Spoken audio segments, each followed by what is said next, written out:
Շնորհակալություն։ Իրականում ես այսպես հասկացա պարոն Վարդևանյանի խոսքի նախաբանից որպես այդպեսին, որ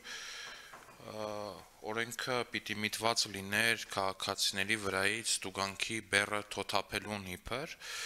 ու կամ մեր նախընտրական խոստումները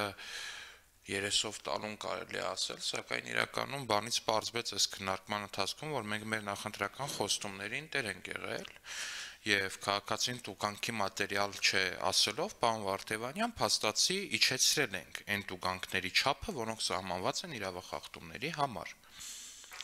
Բայց դրա հետ մեկտեղ, որպեսզի կարգավորվի ամեն դեպքում ճանապարհային երթևեկությունը, դրա համար սահմանվել է լրացուցիչ պատասխանատվություն, այն է բալային համակարգը։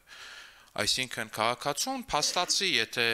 այսպես խոսակցականի վերակերպենք, բալային համակարգը ասվել է պետք չի, որ դու տարեկան օրինակ 2 խախտում անելու համար գնաս ընկնես բանկերի դռները, վարկեր վերցնես, որ այդ գումարը վճարես։ Այդ տուգանքը մենք իջեցնում ենք, բայց նաև արի կլինի դու կանոններով վարիր ճանապարհային երթևեկության մեջ,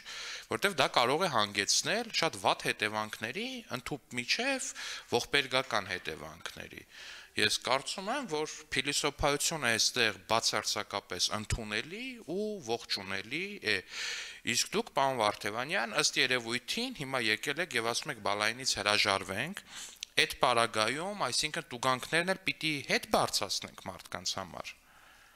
Այսինքն տուգանքների գումարը հետ բարձրացնենք, դուք դա եք առաջարկում։ Ես անձամբ կողմնակից եմ, որ ոչ, տուգանքները ցածր մնան մարդկանց համար եւ օրինապահ վարորդները, որոնք տարեկան անում են 2-3 խախտում,